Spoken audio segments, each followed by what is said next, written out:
Hello.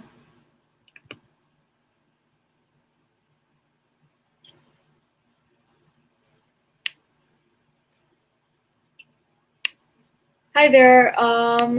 So my name is Priska, and today I'll be presenting on cybersecurity. So I have a small presentation over here, and I'll go ahead and share that.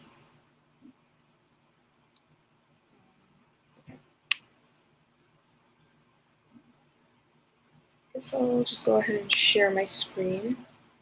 Hello.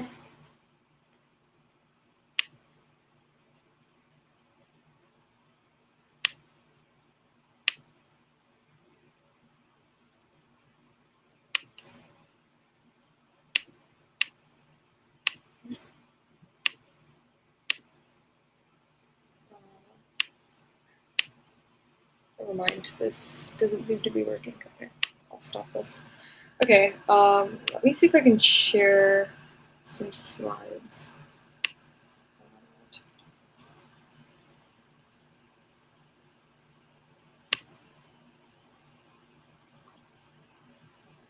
How's everyone doing today? I'm doing well, Night 782. Thank you for asking. How are you?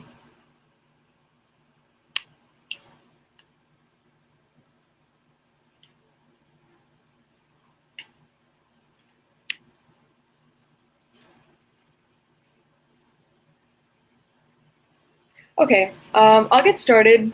It seems like I'm having some technical difficulties with sharing my slide, but this could also be super conversational. So today I'll be speaking to you about understanding your personal cybersecurity. And this involves just firstly us discussing what cybersecurity is in general.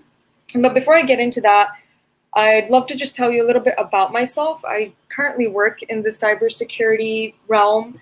I work at an IT cybersecurity firm, consulting firm. And over there, I work as a data scientist and cyber consultant. So my day-to-day, I guess, work involves just teaching my clients about their cyberspace and how to protect their cyberspace, and also just doing the work as a data scientist to help them protect that as well. So today I'm just going to give you a brief look and perspective into that realm. So when you think of the word cybersecurity, what other words or what other phrases pop up in your head? Feel free to drop them in the comments over here, because I know that it's always thrown around, and I think I myself did not know exactly what cybersecurity meant. I just heard it thrown around everywhere. So I see data, Kali Linux, passwords. Yeah, this is all, hacking, data security, black hoodie, green terminal, red teaming, yes, privacy, safety, and encryption, and confidentiality, CTFs. These are all amazing, and they're going to be discussed today. Blue team, and phishing, yes, that's a major one in this day and age. So we'll go ahead and jump into that. So why do we lock our doors? This is just a rhetorical question. I'll jump into it and answer that we lock our doors to firstly protect ourselves from others, and to protect our valuables from others as well. And the most important one, crime. For example, theft.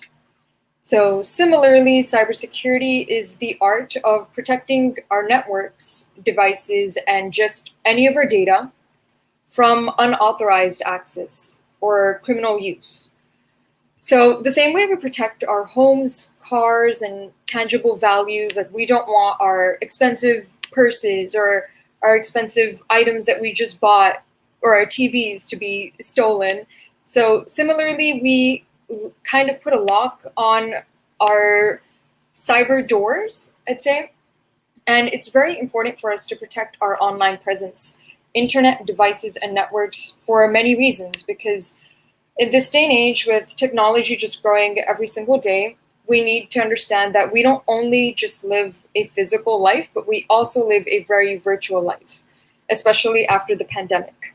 So, and statistically speaking, actually, after the pandemic started in 2020, phishing attacks, hacking attacks, and just any of those cyber attacks that we're going to further discuss have increased to the point where we have some new attacks that we can delve into later, such as cryptojacking. And so there are just these new, there was a lot of time during the pandemic for people to just, or threat actors to just sit down and really think about what they'd like to, I don't know, create in the hacking community, in the threat actor community.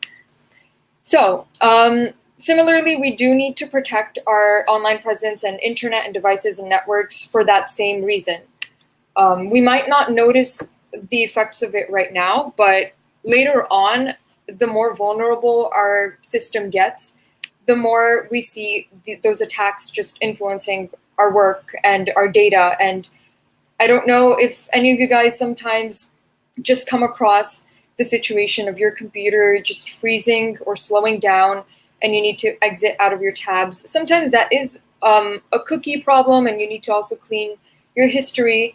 But with something in the cyberspace called cryptojacking, that is a new kind of attack where users can often get confused that their computers are slowing down and they probably need to clean up their laptops or just desktops. But sometimes it's because there has been a vulnerability on your computer and there is someone there in the background just trying to fetch your data. So, what am I actually protecting my devices, networks, and data from? What are you protecting all of this from? And these people are called threat actors. They intentionally cause harm in the digital sphere and are just like those online thefts, I'd say. And you might want to know, how do you protect your networks, devices, and data? It's easy to say that let's protect our networks, devices, and data, but it's a pretty vague thing to say, because how do we actually do that? Feel free to list any of the current practices you use in the comments section before I go ahead and list some of those practices of how you can protect these devices, networks, and data from. So I think I can start listing some, and if any of you want to start dropping in what you currently do to protect your online presence or your data online, let's say when you share a photo or when you share pictures on Facebook or any sort of data, or let's say you're working with really sensitive information for work or for school, what do you currently practice that makes you feel safe? Yeah, be careful of the links you click on. Exactly. VPNs, awesome. And yeah, I think the most common thing we see is definitely the links that are sent to us, even on text messages. Just recently, I got a text message that was way too coincidental for my current situation. I think I was like ordering something, and then I got this text that was saying, well, sign this, click on this link to sign, to like electronically sign, and so that your package doesn't need a signature. And it just looked very suspicious because the link did not have my actual carrier in that link name. And so that's super important, the links that we click on, even if it's on your cell phone. Changing your passwords regularly, and yeah.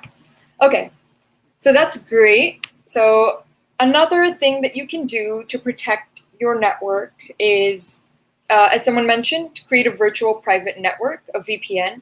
That is something that a lot of businesses use, and a lot of clients, when you work with, like, let's say in my personal experience in a consulting firm, when I work with clients, every client and every business needs to have a VPN.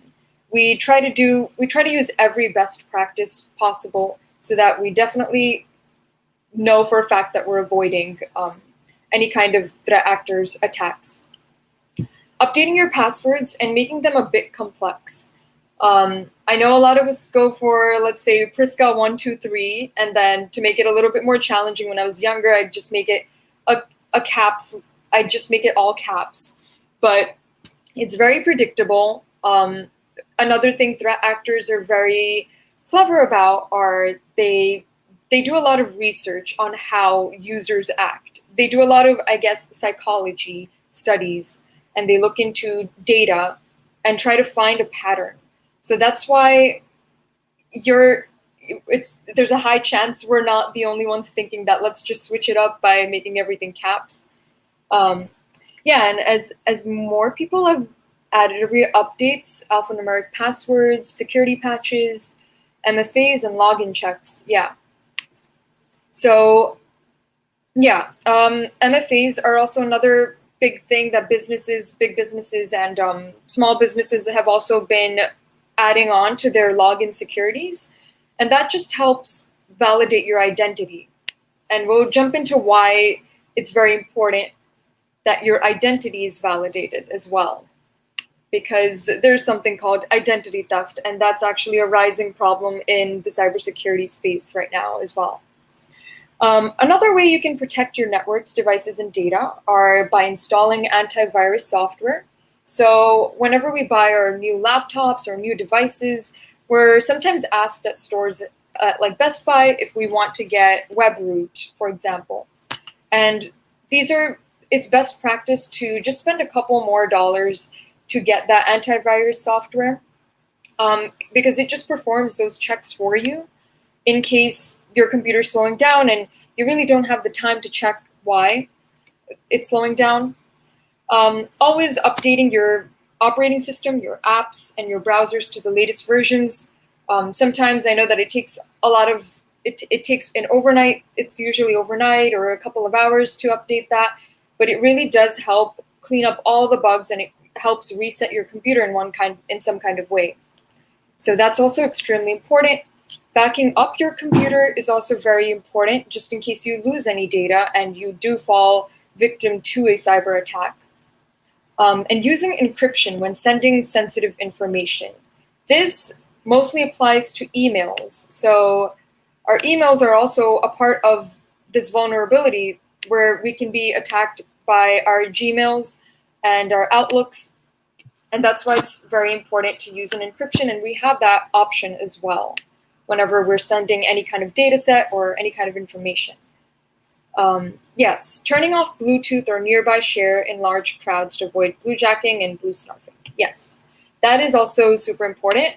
I think at times I personally have left my personal hotspot on, and then you notice that things are slowing down on your phone, and that's because data is being used, but you also are creating a space where you're giving others around you the opportunity to take advantage of that.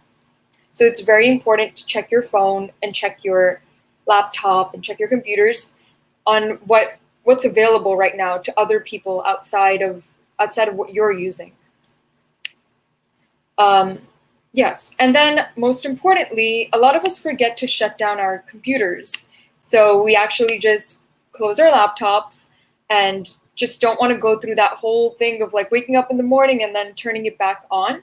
But the more you shut down, you get into a habit of shutting down your computer, the better it protects you because you don't have to fear that overnight there's a threat actor trying to access your computer. So when we actually just close our computers but don't shut it down, it's still running, and there's still a high chance that threat actors are being up at midnight or after midnight, and they're just trying to look at like the next victim that they can find and that they can access. And if you're not there monitoring your computer, which you won't be probably after midnight, then there's a high chance that they'll just be trying every kind of cyber attack that they can. Like SQL injections or just trying to come up with the perfect link because they're able to snatch some of your data and see that you were probably checking out Amazon.com and they're just like, oh, this person needs a new blender. And so they just have more time and opportunity at that point to just formulate the perfect thing that'll make you fall victim to their attempt. Yeah, that's perfect. The moment you get up from a computer from around an hour Closing it instantly is a very good practice, even if you're around really trustworthy people. Let's say you're around your coworkers or your closest friends. It is very important to close that, because just because that is your personal information, that is your personal space. It's like, maybe this is too strong of an example, but maybe it could be compared to keeping your SSN protected. It's like that personal information you don't give out to everyone, and your computer holds a lot of that, even if you clear your history 100 times. All right, so we can jump into what kind of cyber threats are even possible. So I remember some of you mentioned phishing and passwords. So within phishing, there's many other kinds of phishing attacks, such as whale phishing, which is something new that's been going around, and that targets people that work in businesses, in companies. And whale phishing really goes for these threat actors are just like, I want the biggest, greatest information. I want to steal money or things like that. And that's why whale phishing exists. They go into formulating the perfect email to attack people like in roles such as executives or executive assistants. And that's when they do that, they're trying to just make a really big move over there. They're not just trying to get some of your data. They're just trying to really go for the person they can get the most information from. So phishing is actually expanding day by day, and there are just more kinds of phishing attacks being created and replicated. Another cyber threat is ransomware, and that is also extremely common. And that's when you notice that your computer is slowing down sometimes, or there's some freezing going on, and you feel like there's another person over there. There's just some kind of activity. Another would be a password attack, and this is exactly why it's very important to change your passwords. Sometimes, I don't know if you guys have gone through this similar situation, but Google will ask you to identify yourself, and they will send you a text on your cell phone because they have detected some activity in a different country or something that does not look like what you would do. So that's the good part of some platforms, but we can't 100% rely on that. We could avoid all of that by just changing our passwords, not every other week or so, but at least every couple months. It's super important. And to just make it a little bit more challenging by adding some extra symbols or some extra letters, and definitely keeping best practices to keep our names out of those passwords as well. Either be our first names, last names, important dates, because it's very easy for them to also find out about your birth date or your friend's birthday. Yeah. And an SQL injection attack is another major attack, and it's actually defined as one of the top 10 cyber attacks of 2021. An SQL injection attack is exactly what it sounds like. So it takes advantage of a website, a web application that is being run by a database or many databases, which is the place where we use SQL, where we use SQL, and threat actors just need a small opportunity to get access to that database. And the moment they get it, they can just sneak in and inject a malicious code into that SQL script you already have created or your company has created. And it's very easy to actually to skip that and not notice that. So this is one of the sneakiest cyber threats in my opinion, and it's also a very popular one. In order for threat actors to gain information from companies and from people, from employees as well, without them really noticing.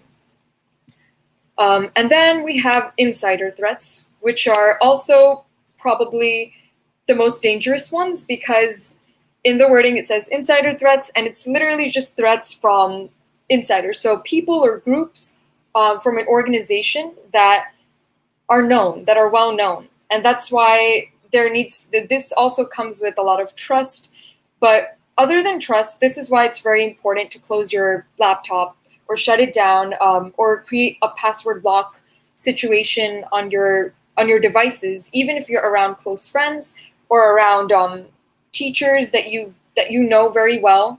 But insider threats is one of the most common threats that companies face, and we personally face as well, because people can just enter into our devices without asking us. Maybe they feel that you wouldn't suspect it, or maybe they feel that it's not a big deal, but them getting onto your device is a major threat, because they don't know how your device really works, what kind of information is stored there. And yeah, so these are just some of the few cyber threats that are possible, and there are many more. As I mentioned, there's an emerging one, cryptojacking, and that's statistically growing these days. And in the name it says crypto, so there's just this taking advantage of cryptocurrencies and taking advantage of anyone who has bought crypto, such as Bitcoin, and making sure that they find a way to transfer all that money and all those balances into their account, and take advantage of finding out that stock data. Yeah. And I'd say, so now we can jump into digital footprints, and we can start speaking about how we can improve our digital footprints. So with so many social media platforms and online opportunities today, we're sometimes stuck in a limbo of what to limit and what to use and delete or use regularly. So your digital footprint is, if you're curious what that really is, it's just a record of your online activity, and it reflects your data that has been shared and any traces of it. So technically footprints, yeah, that you leave behind. So it's vital to be one step ahead and keep track of these footprints so that you're aware of the risks that you can face right now or in the future. Yeah.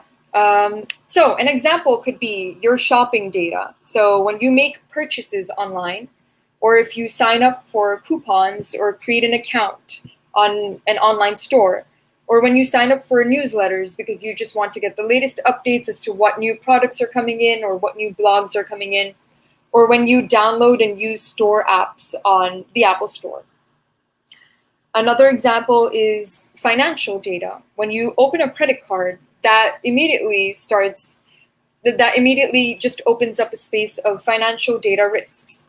And buying and selling stocks, once again, cryptojacking, and using a mobile banking app, because that's where we have our face IDs and that's where we have our passwords and where we protect ourselves. But that's also opening up a new opportunity for threat actors to figure out a way to find their next victim. And last but not the least, health and fitness data. So I know we love to just track our workouts, our calories, our activities.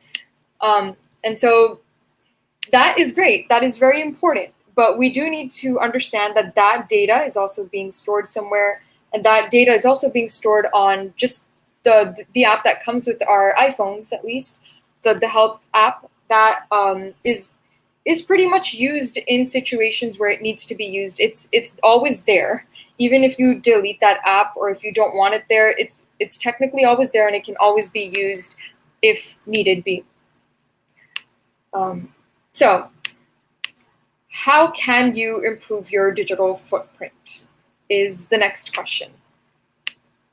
So what are a couple of things you guys keep in mind when you go on Twitter or when you go on Facebook or Instagram? Yeah. Oh, I see a question. Do you think newsletter sites should have a password facility? Because many sites just accept emails like that. I agree. That is very true. Many sites do just accept emails like that. I'm wondering if they do have a password facility. But that's a good question. That is probably something that should be also monitored. Yeah, and then there's also period trackers. Yes, There's also period trackers, and I've been hearing a lot about that lately as well, such as the app Flow. Yeah, ISO 27. Yeah. So okay, I can also jump into that and talk about some of the stuff we can use and or keep in mind to improve our digital footprints. So GDPR, yep, yeah. Okay, so you should always try to limit the types of data you share. Agreed. So the best way to protect your digital footprint is definitely to limit the amount of data you're sharing and knowing exactly how much data and information you're sharing. I know we tend to get excited when something great happens in our lives or when we really have this experience we need to talk about. But we need to first ask ourselves questions like, where is this information going? Where am I posting it? Who am I sharing it with? And how much sensitive information is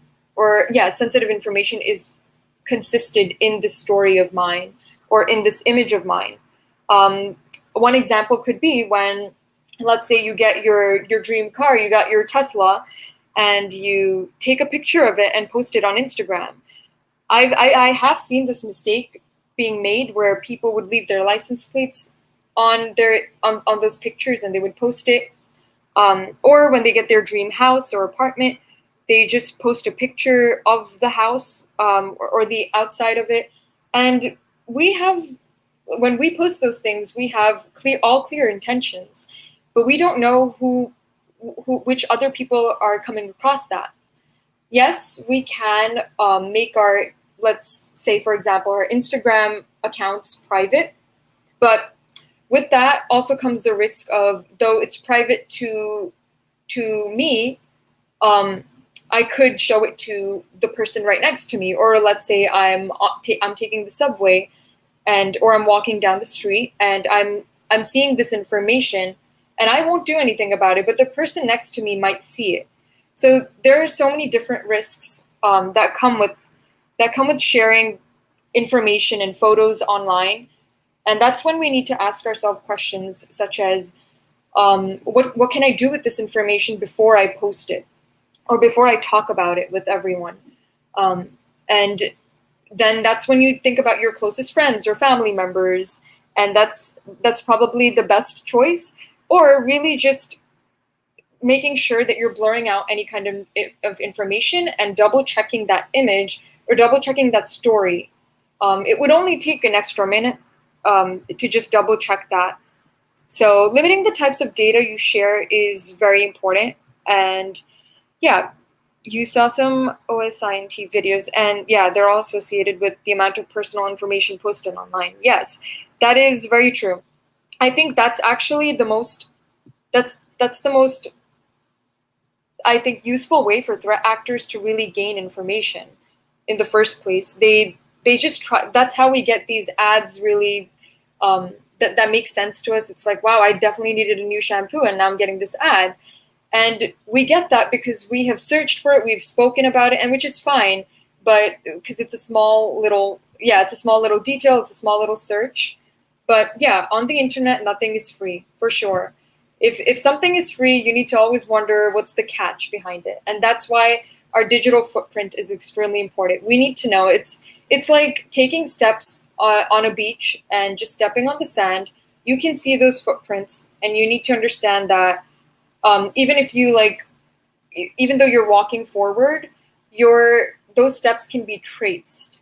And it's just very important because it's leading us to somewhere, and these predictions can be made that, oh, I've been searching about this and that, so Google probably knows that I have this problem because I searched about these 3 things that deal with this kind of, I guess, for example, an illness. I'm just saying I'm having stomach pain and I'm having a cough and I'm sneezing a lot. And then Google at a certain point will just be like, well, these are the medicines that we found available if you have a cold or if you have COVID. Or yeah, oftentimes red teamers try and find office pictures to get shots of ID cards, to fake one, or look for applications used on a visible on visible desktops, or even other information which can be used for phishing or social engineering. That's really true. And that's why when we get these ID cards at our internships or workplaces, we also need to keep that very secure too, just like we keep our state IDs very secure, or our country IDs very secure, in our passports. Yeah. So next up on understanding your digital footprint would be steering clear of these unsafe websites and web applications that we see.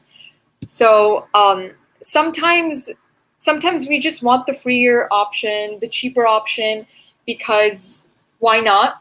Things are expensive these days. So there are times that when you want an alternative to a software, such as, I'd say, Microsoft Word, then we see that there's something called OpenOffice, or I think LibreOffice as well.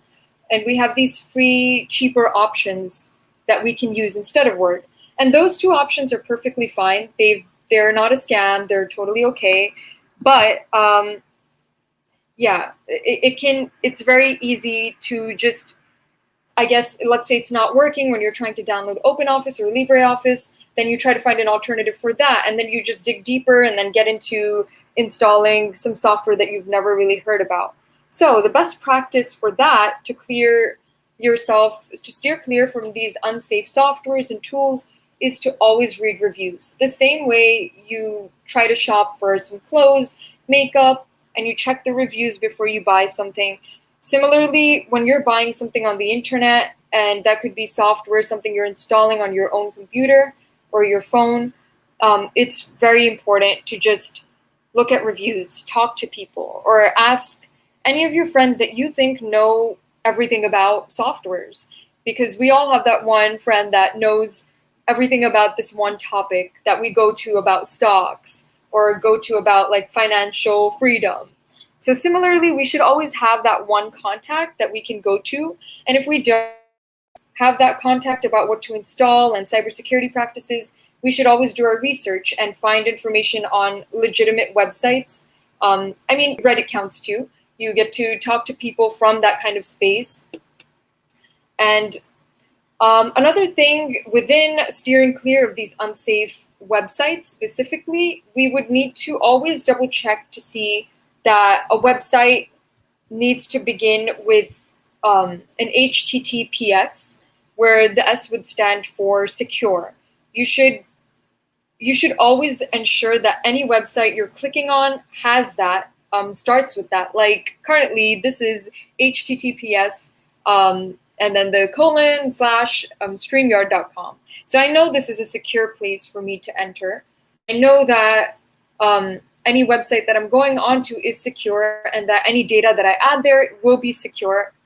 So it's very important to have that, because if you share confidential information there on an unsecure website or payment details, there's a high chance that threat actors are waiting there. There are many threat actors. Don't ever wonder that, oh, it's not going to happen to me. Like, who's really out there just hacking stuff and just doing these evil things? There really are around the whole world, and they have their eyes on people that are always on the internet and are always searching all kinds of things. So one of the best practices you can do for yourself is to just steer clear of these unsafe websites and ensure that the URL does not look funny, and that it's a URL format that you recognize. And if you don't recognize it, you can also do your research on that as well. There are mic and camera guards that protect you from spyware. Yes, that's also very true. Mic and camera guards that protect you from spyware is another really great option and best practice for securing your cyberspace. I know that a lot of companies as well, when you work and you intern, you get those opportunities over there to have just your camera and mic protected from spyware. And similarly, those kind of ideas you find at the business you're working at, or the company you're working at, you should always try to take some of that information, take some of that advice, and take it home. So I think the first time I came across like a camera guard, was during an internship when my internship boss had given me one.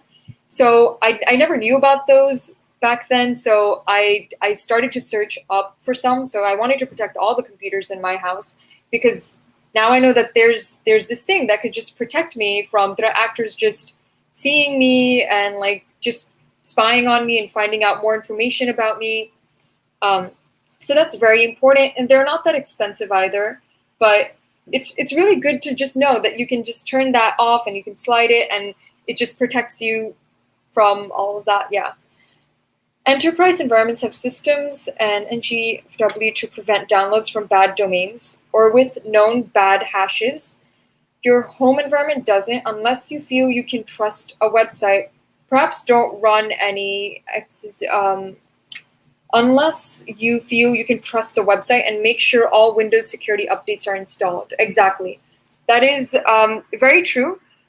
You should always, before any of this, before even checking out like if this website is secure or not, I know that there are some situations where you just won't see that HTTPS as well, but just making sure that everything is updated, your OS is updated, and that your software, your downloads, they're all clean, and you want it to just look that way, and you feel safe with it, then that's true. Then you can start to trust a website a little bit more. But it is best practice to just make sure that your whole cyberspace is set up before you click on those kind of websites. Okay, and moving on, another great best practice for your digital footprint includes deleting old accounts. So this means anything from like your Instagram accounts that maybe you made a couple of Finstas when you were younger, or maybe you already have a couple of Finstas right now that you just don't use. So we oftentimes also create all kinds of different emails for different purposes. So we have a work email, we have a school email, and a personal email, which is great. We should always have those things separated. Or we could create this one secure email and just have them, have those, everything just separated into folders. That's another cool organizing kind of practice that you can do to keep everything in one space. But I do know that it's also a really great practice to have separate accounts for each of these things, because there's a level of sensitive information being shared on each of these email accounts. But when you delete old accounts and you unsubscribe from old newsletters that you don't even check out, and now it's just piling up in your inbox, reducing your digital footprint by deleting your old accounts and unsubscribing from newsletters and blogs that you don't even involve yourself in would protect you from further breaches. Yeah. So I know that when I was talking about digital footprints, I mentioned healthcare.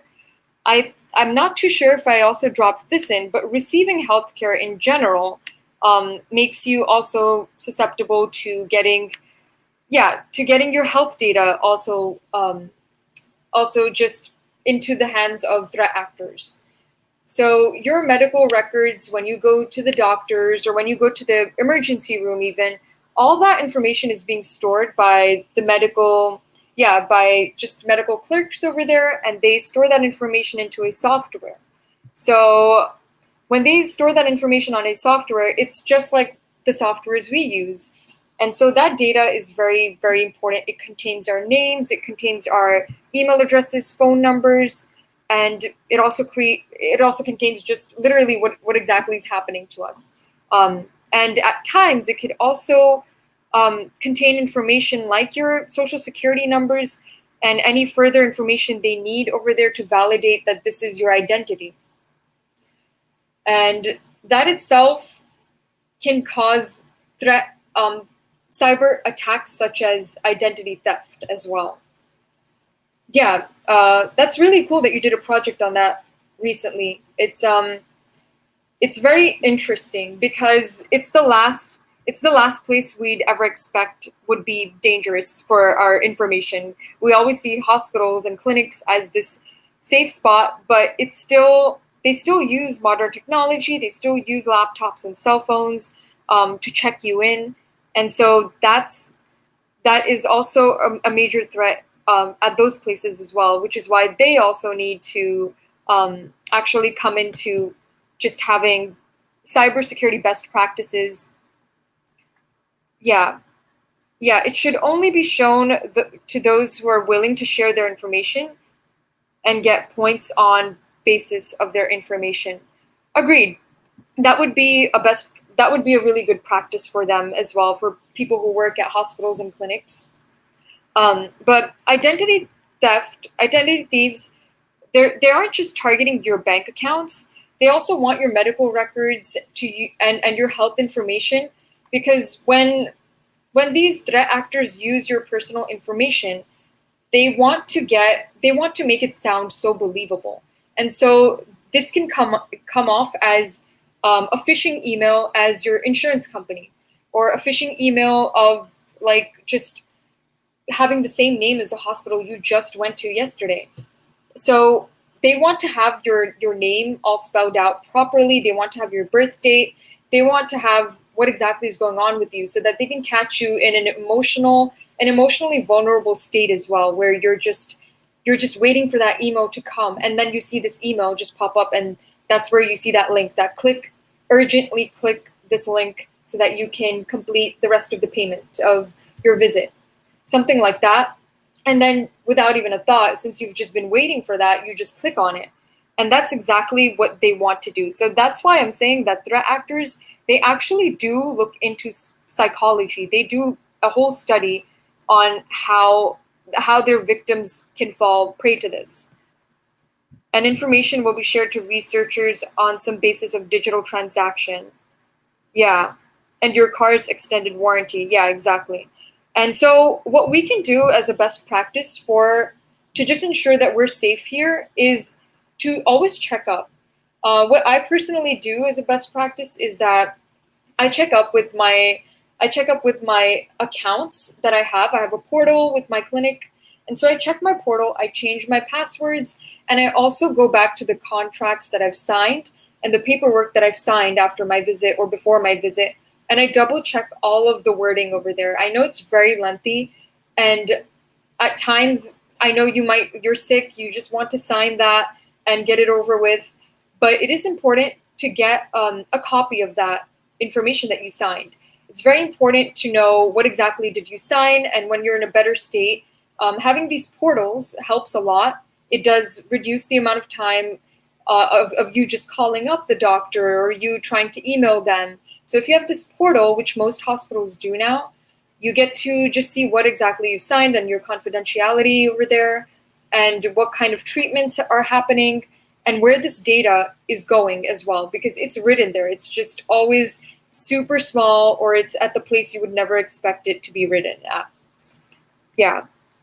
So practicing good data hygiene by reviewing your medical records and rereading what you've signed is a really great practice as well for your digital footprint. And then logging into another thing that's very common when we go on Instagram, social media in general, we see these ads that pop up and we click on those links immediately because we see this really cute bracelet or we see these amazing shoes and we want to know where can we get them and how much does it cost. So sometimes they ask you when you click on these links to log in using your Gmail or using your Facebook.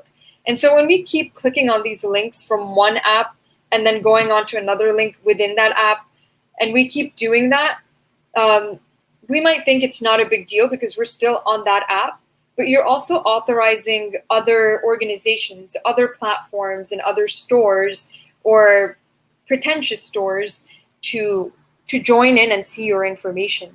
And it's very possible that if you're logging in with your Google account or with your Facebook account, it's highly possible that they're trying to track that information that you're adding over there, your passwords, and how you're getting in on that when it was already vulnerable in the first place.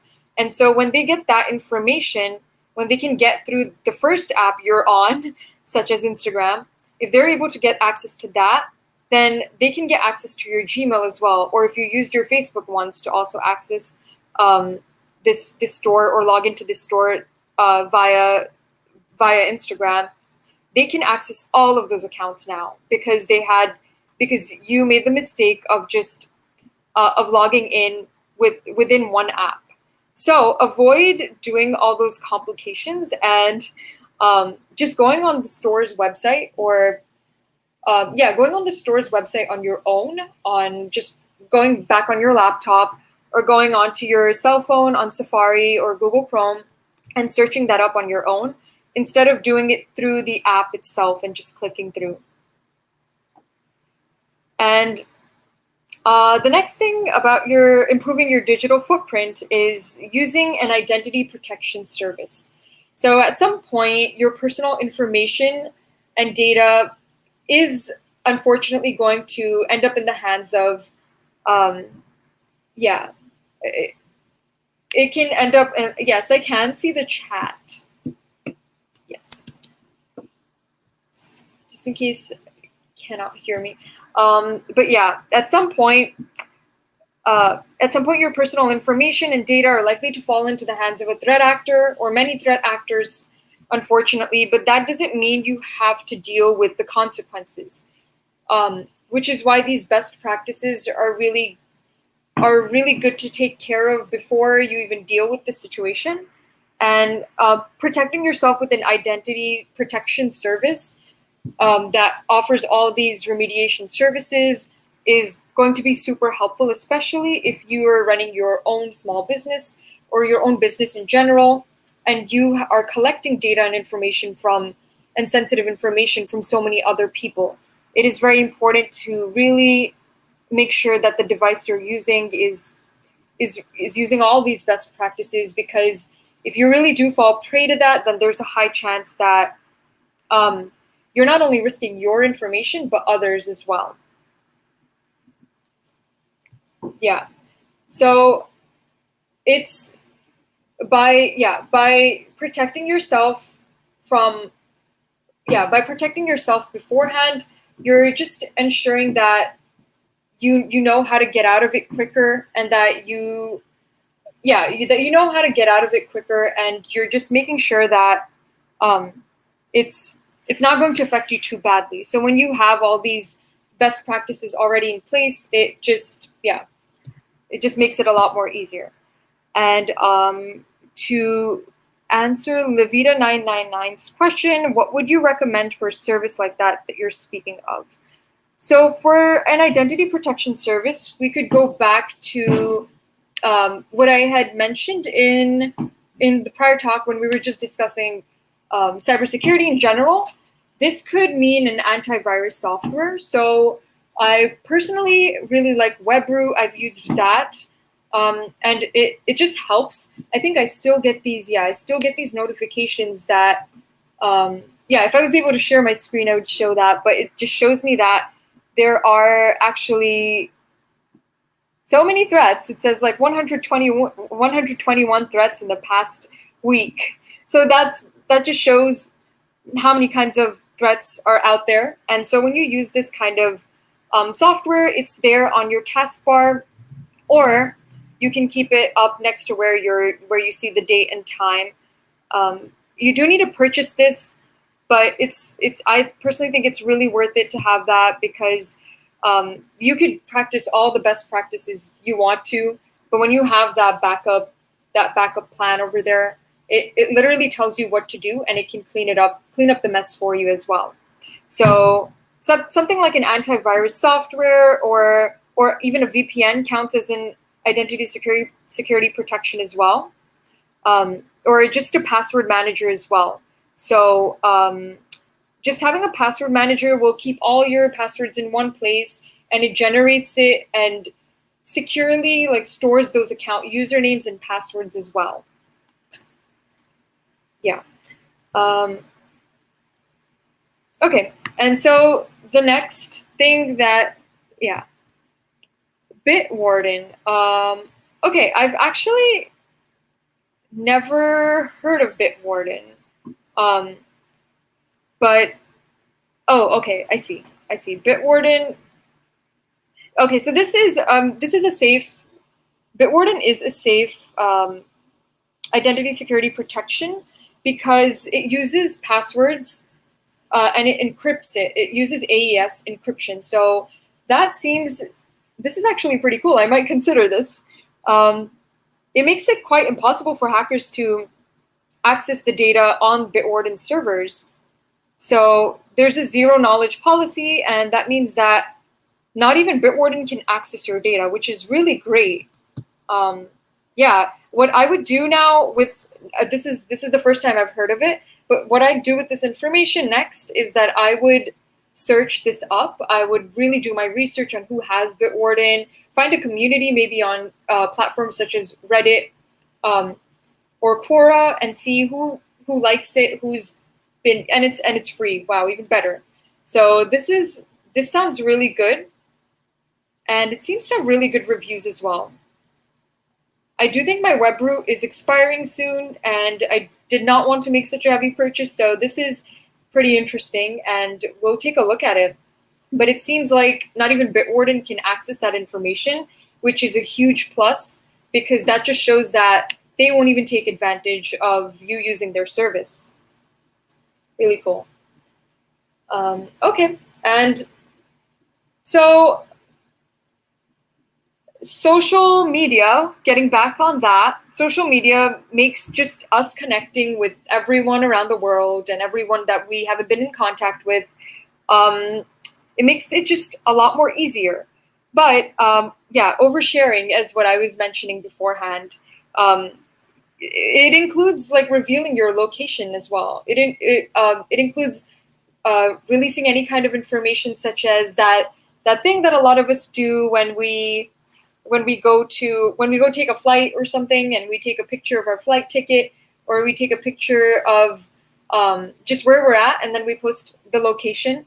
And obviously it's completely fine to keep that happening and doing that. We have friends we want to share that information with, but oftentimes when we get into the habit of sharing our locations, we also start revealing other details that maybe we don't want another person to find out about, such as that car license plate information that we keep over there, or an important phone number, or an important work related things over there. So just limiting that location and limiting and really thinking twice before sharing that information, even thinking how would it affect others and how would it affect me, and is there more of a con to revealing that I'm in Italy right now?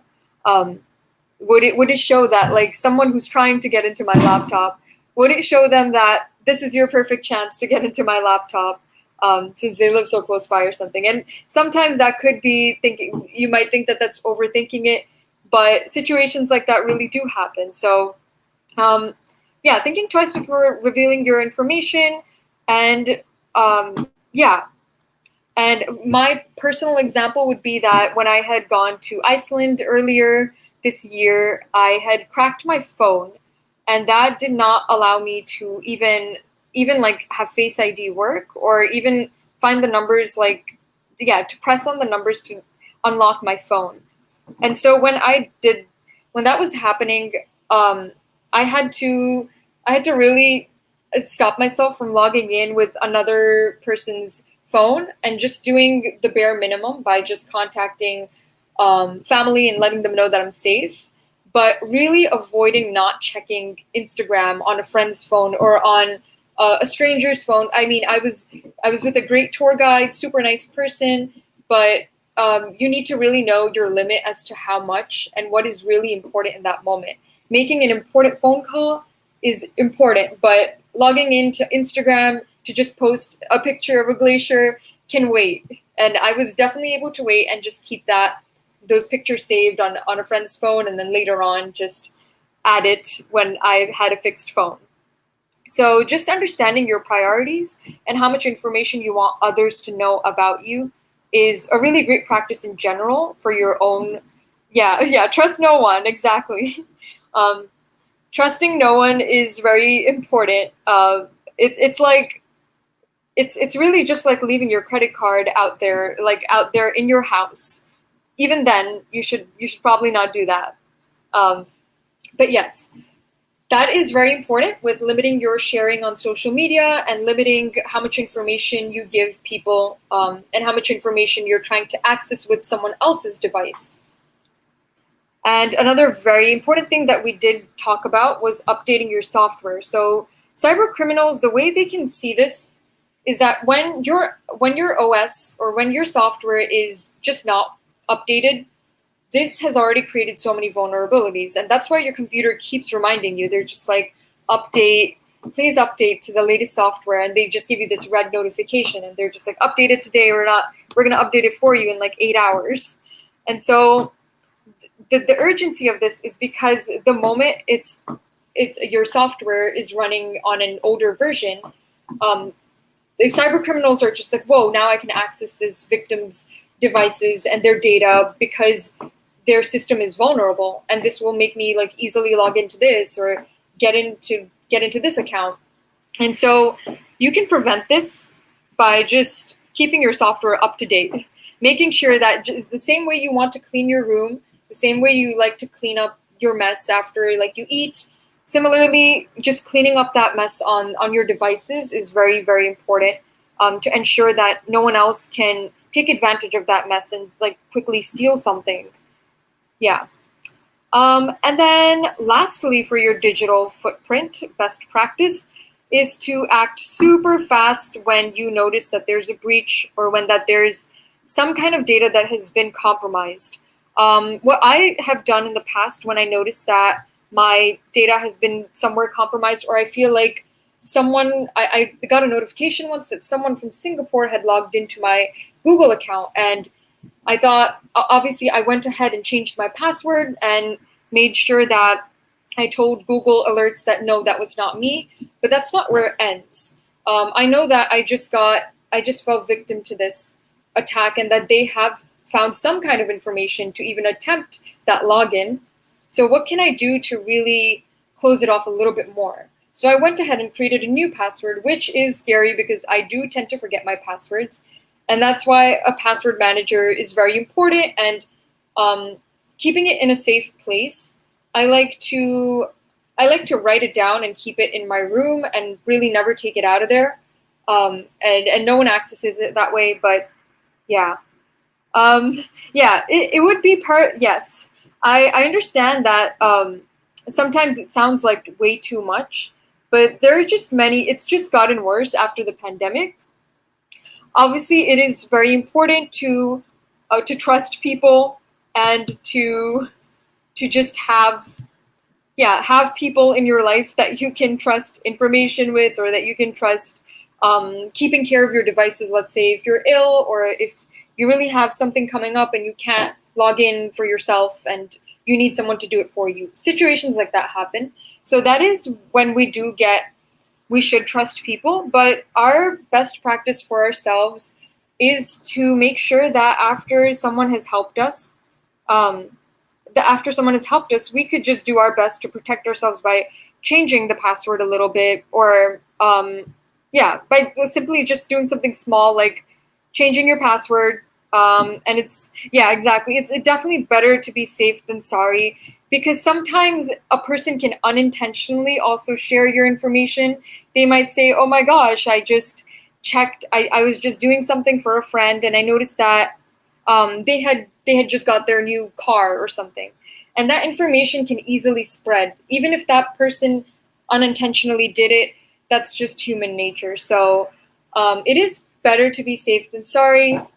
It definitely cannot be, risks can only be managed, but and that's where it's very important for us to just also be aware that these risks can happen regardless. Even if we did everything the way I just described it to be, it's still very possible that there's going to be a risk, or at some point you will fall victim to a cyber attack. It's just important to do your best at it. You don't need to think about it daily, but the moment you do see that you're doing something that is out of the things you do regularly. Like I wouldn't regularly ask a friend to log in for me, but that is something new. So I'll just do my part and just kind of change the password a little bit afterwards. Yeah.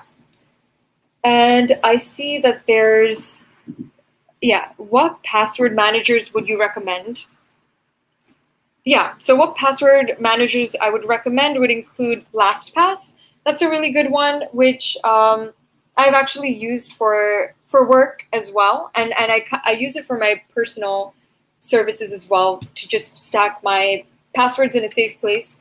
LastPass is a really good one, and I currently use Firefox. Firefox also has a password manager. And yeah, Firefox has their own password manager if you use Firefox just like me.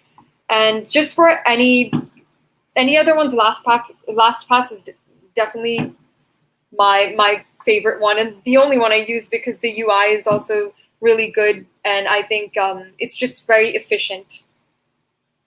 Yeah. What are ways you can tell you have been breached? The way you can tell that you have been breached is when you see unusual activity. That's one of the ways you can tell that you've been breached. You just see unusual activity going on some of your accounts or on your computer. You see that your mouse is moving weird, and you're definitely not moving your mouse to that direction. You definitely know if you're breached when your computer is slowing down intensely, and that there's also, that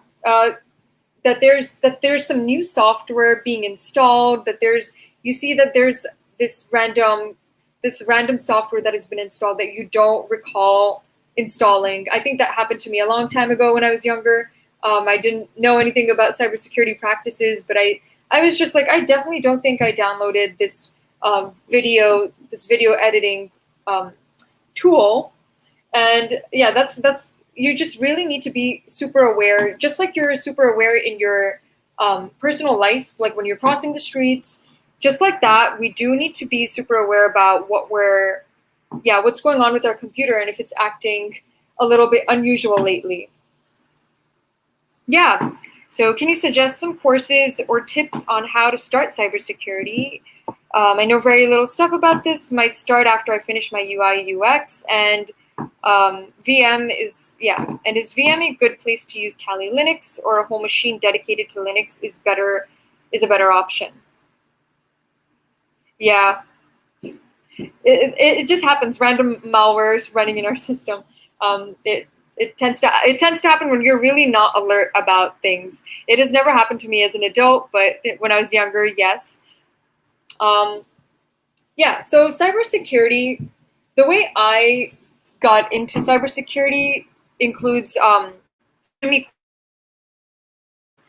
I personally feel that Udemy courses are very educational, and they also help you prepare for exams that you can take that can really help you feel like confident about about the knowledge you've gotten. And I don't know if you have heard of CompTIA, but CompTIA plus security, that's a great certification to also have. You learn the basics, and then you can also advance and learn more information and take their exams. And some courses and tips on how to start cybersecurity is to first practice it on yourself. So it's basically the things that I mentioned, making sure that your cyberspace is safe, and tracking what is the best way for you to make sure that you're keeping your cyberspace very safe. So this whole password, ensuring that your passwords are complex and they're being changed, making sure that you're practicing it yourself so that you can advise others about it. And the more you speak about it, the more you learn about it, you'll feel more prepared actually for the CompTIA and for Udemy courses, and even for AWS courses, which is a really big, it's really getting big in cloud security specifically. So that's another one where you will learn about these practices as well. And I don't mind just sending some links over here, and you can feel free to also add me on LinkedIn. So because I have like a whole document regarding courses and tips on that as well, and how I got started with it. But you can definitely start with pen test security, Pico, CTF, Okay, so what should we do after we find out that our computer gets slowed down or it's weird or weird, and how do we fix that? So when our computers get slowed down, assuming that you already have you have a security protection installed, it's important to go into that, and it will automatically let you know what kind of threats are being, or how many threats are being tracked on your computer at the moment. So when you see that, there should be an option for them to just go ahead and eliminate those threats, which is why it's very important to get these best practices in before you even face a threat like that. Or oftentimes it goes unnoticed. Sometimes you just think that it's just running really slow because I have a lot of files on my computer, which is also highly possible. And that's when you should start cleaning up your computer and deleting some information that you just don't use anymore. It's like hoarding a lot of information on a computer that has a limited space. So starting to clean that up is a very good practice. And then putting things onto a flash drive, keeping that at securely wherever you want to. That's also very important to, But when it does get slowed down, you should definitely start deleting some information that you think could be used against you, or that you think that you just wouldn't want risked, and is just super sensitive. So this could be a scan of your passport or scan of your state ID, any information like that that states your name, your date of birth, etc. Getting all that kind of information removed and transferred into a USB flash drive is a great practice. And then using the security protection, using that, and then ensure that when you are done with your computer, you should shut it down, because the moment you do shut it down, whoever's trying to mess with your computer won't have access to it, and you have just stopped that from happening. So that's why it's very important to shut your computer down as well. So working on pen test now, somewhat tough, but getting there. That's great. Congratulations. That's amazing. There are a lot of great certifications out there and courses. I know that sometimes in school, it's hard to get that complete knowledge, because you sometimes just need to do practical work for it, which is why there's also a lot of challenges that you can do online. So, for example, there's a space for students and employees called Women in Cybersecurity. Women in Cybersecurity. So specifically for women, there's something called Women in Cybersecurity, and I would highly recommend to join that workspace, that organization. They give several opportunities to work on challenges where you can actually put all this information that I listed into place. For example, Target recently sponsored a project with Women in Cybersecurity, where they just give students the opportunity to get in and act as a threat actor, which is pretty interesting, because then you get to play the role of a threat actor and really see what they're looking at to just get someone to fall victim to their tactics. So I think that was level 1, and then level 2, after their final project for that level 2 is combating that. And then there's a level 3, and they have just these fun challenges and competitions where you get into a Slack chat and you just get to play around with something you learn, and you get into some group work, or you can choose to do some individual work. So that's a great organization. I will definitely list that down here as well before ending the stream, but that's great over there, Women in Cybersecurity. And then there's just, there are a lot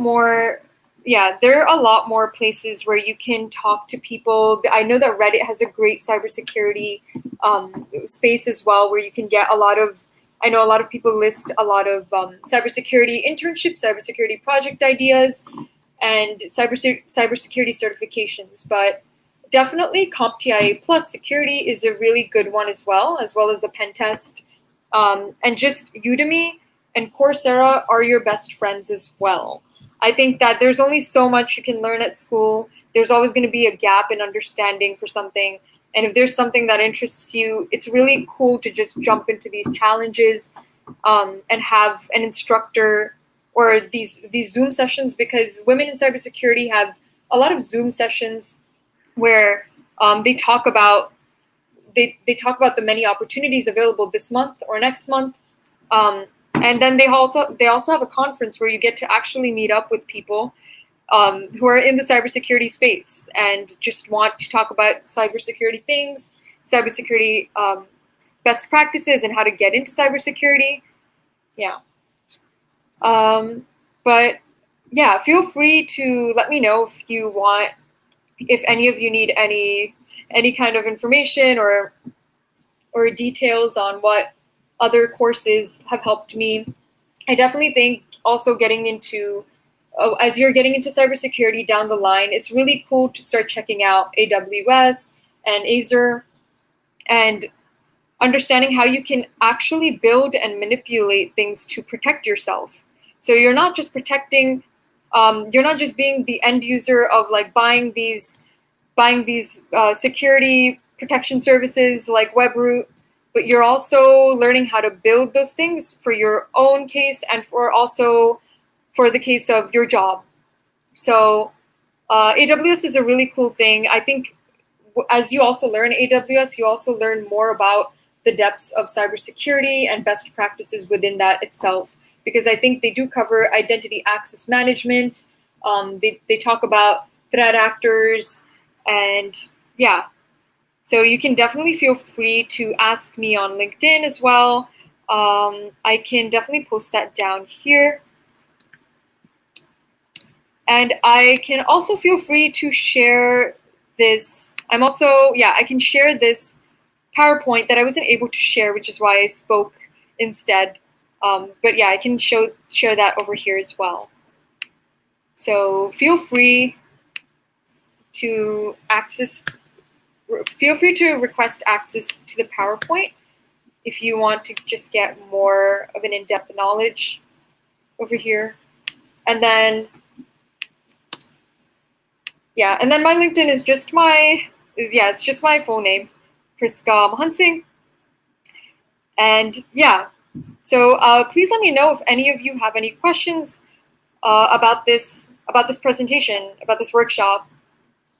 Feel free to drop it down. I'll be here just waiting. And if you don't have any, or if you just want some normal advice, I'm happy to also share some of that information here as well.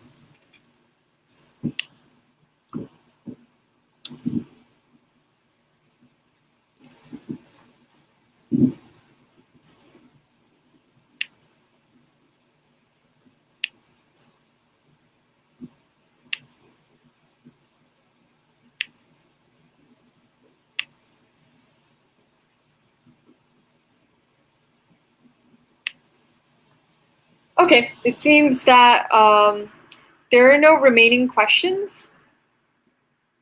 So I'll just go ahead and wrap it up now. But thank you so much for joining, and thank you for giving me the opportunity to just tell you guys more about your digital footprint and cybersecurity best practices, so we can all just have a healthy and safe cyberspace for each other. Yeah, no problem. Really happy. Yeah, so feel free to connect with me and have a great evening. Yeah.